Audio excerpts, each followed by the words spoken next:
2025년 들어서 지난 1월 7일에 일어났던 우리 Southern California Wildfires, 남가주 산불은 3주 동안 이어져서 1월 31일까지 40여 건의 산불이 일어났습니다. 퍼시픽 팰리세이즈와 이튼에서 발화한 불이 건조한 기후 또 강력한 강풍을 만나서 그렇게 오랫동안 심각한 피해를 입힌 거죠. 보니까 5만 7천 에이커를 태웠어요. 한 50명 정도가 사상 입었습니다. 28명 사망, 31명 실종, 21명이 부상을 입었어요. 이재민은 20만 명이 넘었습니다. 건물만 봐도 18,000채가 소실되었으니까요. 대단한 피해이죠. 각각 상황은 달라요. 가정이나 또 사업체의 현실은 다르지만 지금까지도 어려운 이들이 이걸 복구하기 위해서 회복하려고 참 많은 애를 쓰고 있습니다. 우리 교인들 가운데도 그런 섬김을 감당하는 분들도 꽤 있어요.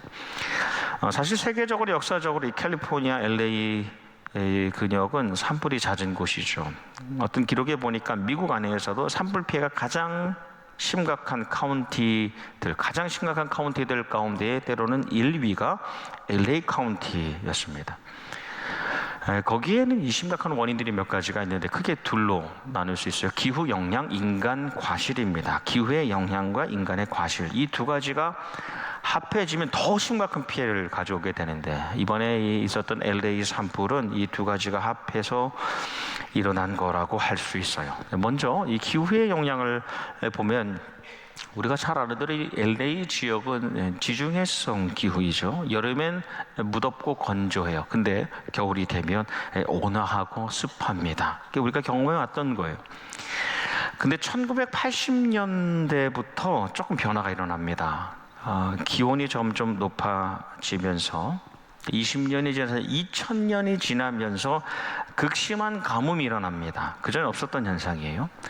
그러면서 전체적인 이 온도가 높아지면서 강수량이 급감합니다. 그 후로 20년이 또 지나서 2020년대에는 어떤 현상이 일어나냐면 이게 위플래시 효과라는 위플래시 이펙트, 기상이 급변하는 현상이 일어납니다. 가뭄과 폭풍이 번갈아 오는 거예요. 이 캘리포니아 지역에 말이죠. 그래서 2023년 재작년이죠. 그리고 2024년 작년에 기억하시는 분들 계시겠습니다. 이 북가주 지역에는 대폭풍이 있었습니다. 그리고 남가주에는 대가뭄이 왔어요. 2년을 그렇게 지나게 되면서 2025년의 시작에는 이미 대형 재해의 요건이 만들어졌다라고 분석을 합니다. 지금 일어나는 일들이 갑자기 일어난 급작스러운 일들이 아니라 어느 정도 예측이 가능했다는 겁니다. 기후가 더 건조해지는 것은 왜냐하면 기온이 상승하기 때문에 그래요. 소위 이제 지구 온난화라고 하죠. 물론 음모론도 있고 너무 과장된 것도 있고 거짓된 것들도 있을 수 있습니다만 이 기후 온난화는 현실이에요. 심각한 문제입니다. 어디서 일어나느냐? 우리 인간이 내뿜는 소위 말하는 이제 온실가스 때문에 그렇죠. 이산화탄소, 메탄가스, 그리고 수증기 등등. 그래서 이 원인이 되어서 미국뿐만 아니라 2025년 이렇게 열면서 이 전 세계적으로 인류가 역사상 경험하지 못했던 최고의 온도를 찍잖아요. 갱신했습니다. 최고의 온도. 그래서 전 세계 지금 40억 명이 폭염을 경험하고 있다는 거예요. 전 세계 인구를 80억 명 좀 넘는다고 보면은 그 중에 절반은 폭염을 경험하고 있어요. 근데 이것은 점점 심각해질 것이고 올해 여름과 내년 2026년 초까지는 계속해서 온도가 올라갈 겁니다. 두 번째 또한 이 인간의 과실이라는 부분 말이에요.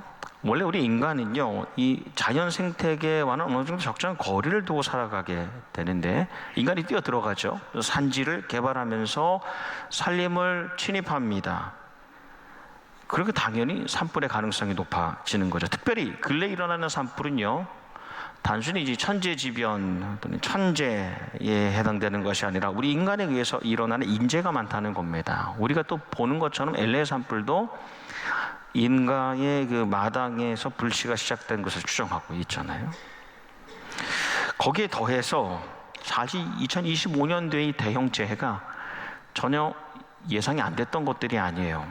충분히 어떤 면에서 대비하고 대처할 수 있었는데 이 국가도 나라도 이 재정을 이 자연재해 대응 예산을 삭감합니다. 무관심해지는 거예요. 그러면서 이 피해가 더 커졌던 겁니다. 조금 더 보면 사실 두 가지, 기후의 영향과 인간의 과실 원인이 되었다라고 하지만 길게 보면 1760년대 산업화가 시작되죠. 산업혁명으로.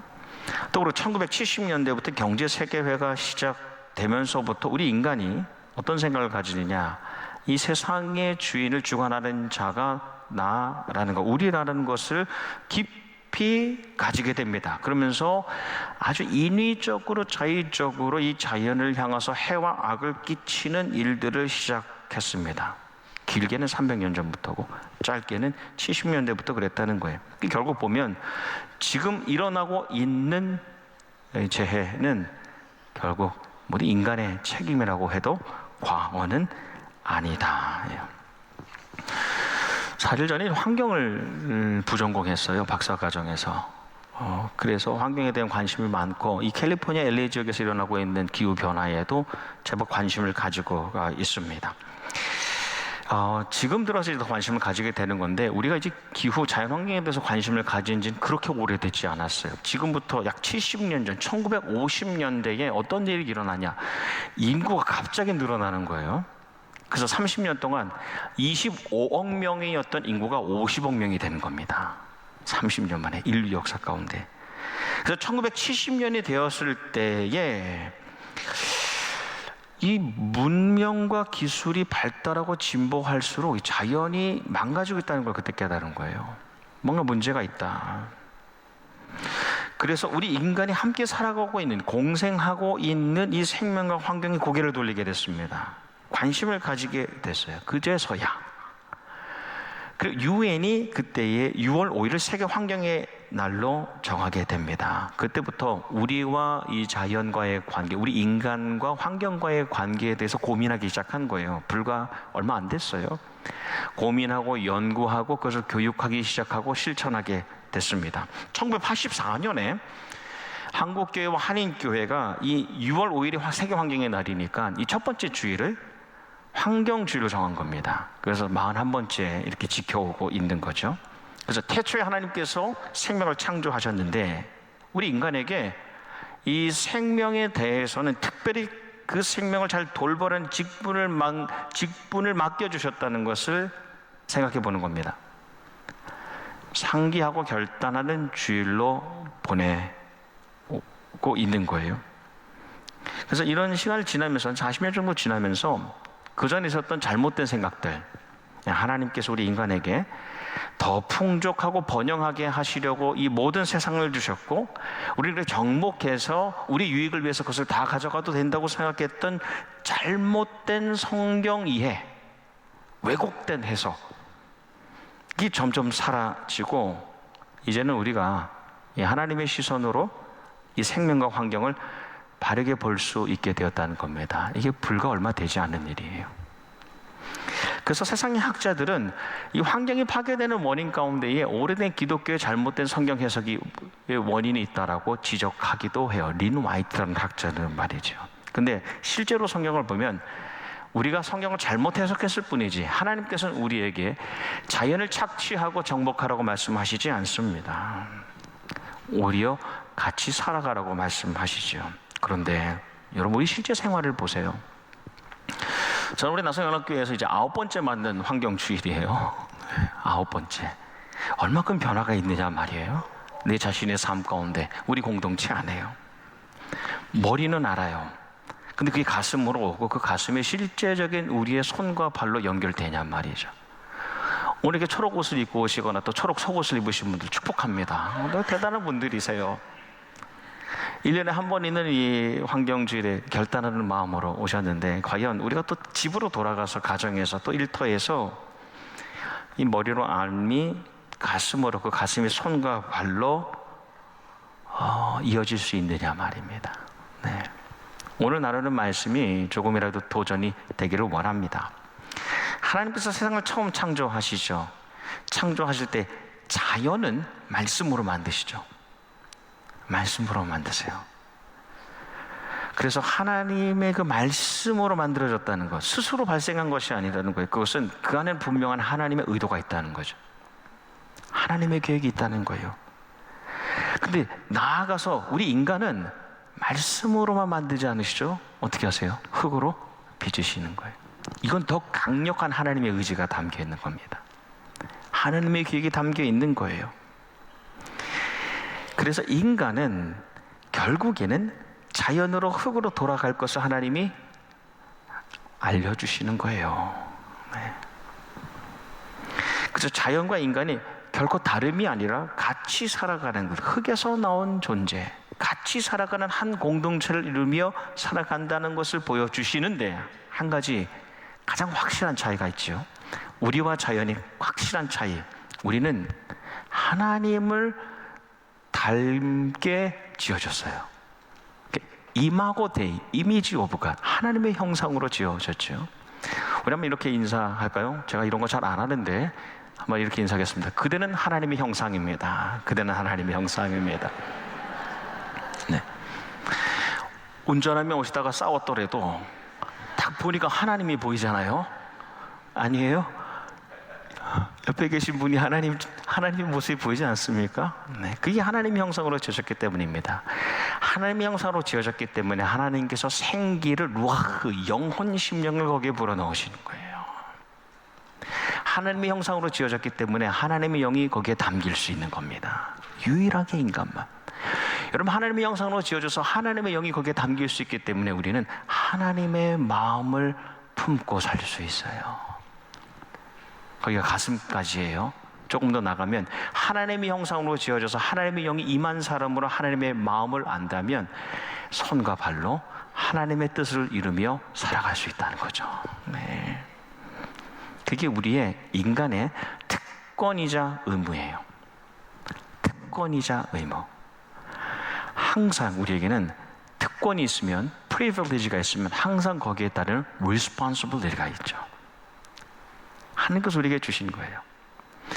하나님께서 세상을 물로 심판하실 때에, 그 물로 심판하시는데 하나님께서 우리를, 인간을 심판의 대상으로만 두지 않으시죠.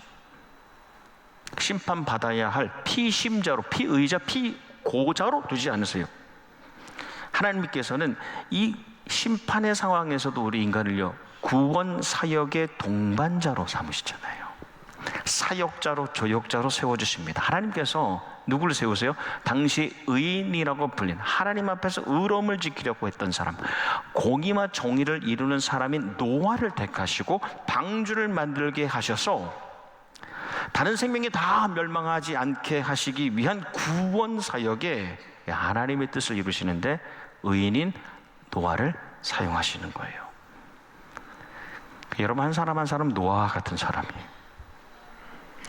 우리는 하나님의 형상으로 지음받아서 하나님의 영을 담아낸 하나님의 사람으로 하나님의 뜻을 이루기 위하여 하나님의 손발이 되어서 다른 생명을 구하며 살아갑니다. 네. 하나님께서 이 시내산에서 율법을 주시잖아요. 여러분, 하나님의 백성이 되는 길은 하나입니다. 하나님의 말씀을 받으면서 하나님의 백성이 되는 거예요. 하나님께서 말씀을 주실 때에 이 십계명과 여러 가지 말씀을 주시는데, 출애굽기 말씀을 보면 첫 번째 명령이 무엇이냐? 너는 스스로 삼가 우상을 세우지 말라입니다. 뭐야? 하나님만 섬기라는 거예요. 그게 첫 번째 계명이에요. 출애굽기에 보면. 그리고 모세가 40일 동안 금식하면서 말씀을 받고 그 마지막 명령이 무엇이냐면, 너는 염소 새끼를 그 어미의 젖으로 삶지 말라입니다. 이게 율법의 가장 마지막이에요. 모세가 새로운 십계명을 가지고, 돌판을 가지고 내려오기 전에 마지막으로 받았던 말씀이, 너는 그 염소 새끼를 어미의 젖으로 삶지 말라입니다. 새끼를 삶는다는 것은 다음 세대를 끊어버리는 일이에요. 그것을 어미의 젖으로 삶는다는 것은 잔혹한 일이죠. 생명을 향하여 가혹한 마음을 품지 말라는 명령으로 전체 하나님의 말씀이 끝납니다. 이 말씀의 시작과 마침은 서로 이어져 있어서 하나님을 경외하는 마음을 소유한 사람은 당연히 자연스럽게 그분의 소유된 다른 생명을 잔혹하게 대하지 않고 그것을 돌보는 생활을 하며 하나님 중심의 심령이 생명 중심의 일상을 살아가게 합니다. 잘 전달이 되었죠? 네. 유튜브 가시면 다시 보시면 됩니다.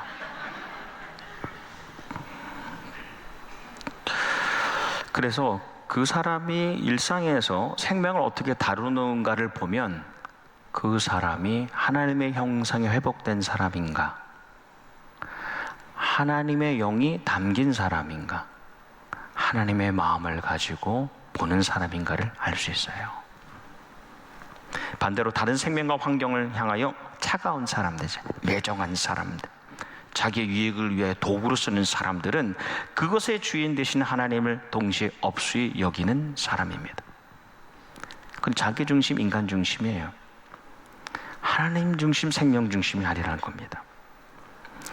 이 솔로몬의 잠언 말씀은 이 세상적인 지식과 세상적인 욕구로 가득한, 그래서 어리석은 삶을 거절하죠. 그걸 거부하라는 말씀입니다. 그게 솔로몬의 잠언이에요. 그래서 하나님을 경외함을 때에 가질 수 있는, 하나님을, 그분이 살아계심을 인정하고 하나님을 공경할 때에 가질 수 있는 그 지혜로 사는 것을 가르쳐 주시죠. 오늘 잠언 21장 말씀을 나누는데 그 앞부분, 특별히 6절은 주인 되신 하나님의 절대 주권에 대한 말씀입니다. 모든 것의 주인 되신 하나님의 절대적인 주권에 대한 말씀이에요. 솔로몬이 아무리 대단하다 해도요, 대단한 왕이라고 해도요, 온 세상을 지배하시고 통치하시고 관장하신 하나님의 그 능력 아래 살아가고 있다는 겁니다. 그냥 겉으로 보는 육신뿐 아니라, 그가 가지고 있는 소유뿐 아니라 그 마음, 그 심령까지도 하나님 아래 있다는 말씀이에요. 1절 말씀에 왕의 마음이 여호와의 손에 있음이입니다. 솔로몬이라도 온 세상을 주관하신 하나님의 그 손바닥 장중에 있는데, 그것이 마치 이 비유적으로 본물과 같다. 이 본물은 보 아세요? 보? 뚝. 여기서 막혔나요 지금? 네. 보 아시죠? 이렇게 물을 다 가둬두는 보. 거기에 담겨 있는 물과 같아서 농부 되신 하나님 아버지가 그것을 열고 싶으면 열려요. 그걸 닫고 싶으시면 닫히는 거예요. 왕이라 하여도 그의 마음이 그와 같다는 거예요. 하나님 어떤 분이세요? 우리의 마음을 마음대로 다루실 수 있는 분이시죠. 여러분, 세상에서 가장 변하기 힘든 게 무엇이죠? 남편 마음이요? 절반은 맞아요. 남편은 아니지만 여러분, 사람의 마음이 가장 변하기 힘듭니다. 제가 저를 보니까요, 제일 세상에서 변하기 힘든 것이 저의 마음이에요. 근데 하나님은 원하시면 그 마음을 푸실 수도 있고 닫으실 수도 있는 분이세요. 올해 2025년에 와서 이제 작년과 지금까지, 이제 환경주일, 작년 환경주일과 지금까지 한 1년 정도 어떤 변화가 있었는가 좀 한번 봤습니다. 보니까 세계 환경의 대부분의 영역, 대기, 수질, 대양, 산림, 그리고 우주까지. 여러분, 우주에도 쓰레기가 엄청 많아요. 아세요? 네, 다 아시는 표정이네요. 여러분, 인공위성을 띄우잖아요. 셀룰라이트를 하면 가져올 수가 없어요. 그냥 거기에 버려지는 겁니다.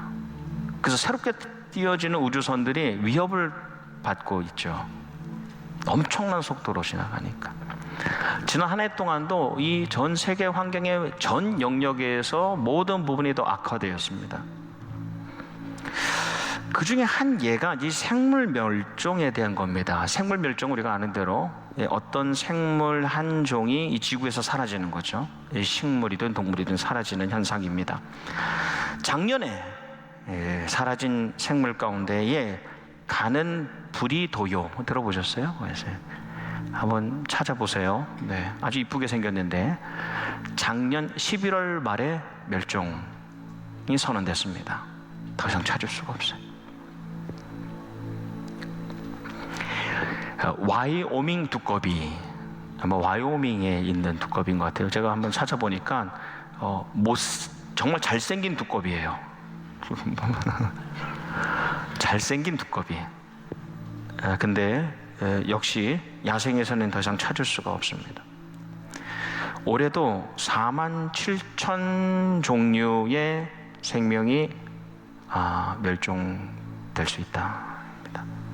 그 가운데 아프리카 숲 코끼리, 캘리포니아 콘돌, 플로리다 팬서 등등 환경의 오염, 인간이 만들어내는 이 생태계 이 파괴의 현장으로 멸종할 위기에 처해 있습니다. 지금 오늘 예배드린 이 시간도 이 지구상에서 사라지고 있는 종들이 꽤 많다 생각이 들어요. 시간 단위별로 없어지고 있어요. 하나님의 마음이 어떠실까? 가장 아름답게 만드셨을 거 아니에요. 여러분, 사도 바울의 위대한 가운데 하나는 이 피조물의 탄식 소리를 들을 수 있는 사람이었어요. 그들의 신음소리를 듣는 사람이었습니다. 저는 우리 교회가 또 속한 우리 하나님의 사람, 우리 한 사람 한 사람이 무분별과 무자비와 무절제의 생활로 탄식하고 신음하는 생명의 소리를 들을 수 있는 영적인 귀가 열린 사람들과 공동체가 되기를 축복합니다. 또 나아가서 모든 것의 창조주가 되시고 주관자가 되시고 주권자가 되신 그 하나님을 경외하는 그 심령이 우리의 아주 실제적인 일상에서도 나타날 수 있기를 도전합니다. 작은 일 같지만 일회용품을 줄이는 것, 재활용품을 사용하는 것, 무엇보다 그 의식을 가지고 살아가는 것. 얼마 전에 커피 전문점 잘 알려진 데 갔는데 얘기하지 않는 이상 이 스트로를 안 주더라고요. 몇 번 갈 때는 기분이 별로 안 좋았어요. 돈을 아끼려고 하나? 근데 얼마 전에 이해가 됐어요. 노력하고 있구나. 물론 거짓된 에코 프렌들리 이름을 붙인 상업화된 상품들도 있을 수 있어요. 하지만 우리 실제적인 삶에서 생명을 살리는 일들에 동참하는 데에 장자된 교회가 될 수 있기를 주님의 이름으로 축복합니다. 성령 하나님의 또 다른 별명이 Sustainer-입니다. 제가 미국에 처음 와서 신학계에서 공부할 때에 Creator, Redeemer, 창조주, 구세주, 그리고 성령님을 Sustainer라고 부르더라고요. 지탱자, 유지하시는 주님입니다. 하나님의 영 성령으로 충만하여서 온 생명을 유지하시는 하나님의 의로운 사역에 동참하시는 이 시대의 서스테이너, 성령의 사람으로 사시기를 주님의 이름으로 축원합니다.